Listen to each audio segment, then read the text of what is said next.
اعوذ باللہ من الشیطان الرجیم بسم اللہ الرحمن الرحیم لیسوا سواء من اہل الكتاب امة قائمة يتلون آیات اللہ آناء اللیل وهم یسجدون۔ لیسو سواء، لیسو یہ کلمہ تو لیسا ہے اصل میں، واو الف تو جمع کی علامت لگ گئی۔ لیسا ہم نے پڑھا تھا کہ یہ نفی کے لیے آتا ہے، نہیں کے معنوں میں۔ سواء نہیں ہے ان کے لیے، سواء من اہل الکتاب امۃ قائمۃ یتلون آیات اللہ آناء اللیل وهم یسجدون۔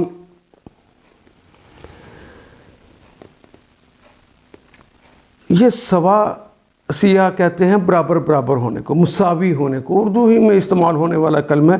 لیسوا سواء، یہ سب برابر نہیں ہیں، یہ سب لوگ، اہل کتاب کی بات ہو رہی ہے، اہل کتاب سب برابر نہیں ہیں، من اہل الکتاب، اہل کتاب میں سے، امۃ قائمۃ، ان میں سے کچھ لوگ ایسے ہیں، افراد کے مجموعے کو امت کہتے ہیں نا، ان میں سے کچھ لوگ ایسے ہیں قائمۃ جو قائم ہیں، یتلون آیات اللہ، تلا یتلو تلاوتاً، وہ تلاوت کرتے ہیں آیات اللہ، اللہ کی آیات کی۔ آیات جو ہے وہ کلمہ نکرہ ہے، اللہ کا کلمہ معرفہ، اس لیے کا کے کی کا اضافہ ہو گیا۔ یتلون آیات اللہ، وہ تلاوت کرتے ہیں اللہ کی آیات کی، آناء اللیل، انا کہتے ہیں اصل میں برتن کو، کسی چیز کے اندر، رات کے اوقات کے اندر مراد یہ ہے۔ آناء اللیل، انا کا کلمہ نکرہ ہے، لیل کا کلمہ معرفہ ہے، اس لیے کا کے کی کا ترجمہ یہاں پھر ہوگا۔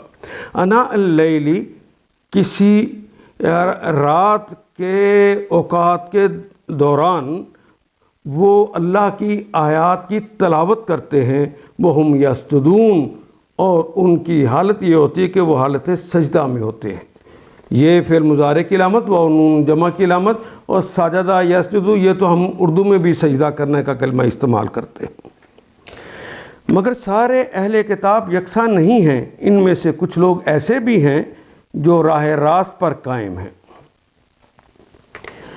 راتوں کو اللہ کی آیات پڑھتے ہیں اور اس کے آگے سجدہ ریز رہتے ہیں۔ ان آیات کو ایک دفعہ پھر تلاوت خود کیجیے، عربی مبین پڑھتے ہوئے دیکھیے، کیا بات پوری اندر اتر رہی ہے؟ کیا یہ اردو کے سانچے میں ڈھلتی گئی ہیں عبارتیں؟ اگر بات سمجھ آنی شروع ہو گئی تو الحمدللہ یہی ہمارا ہدف ہے، اور یہ ہدف پورا ہو گیا۔ اللہ میرا اور آپ کا حامی و ناصر۔ الف لام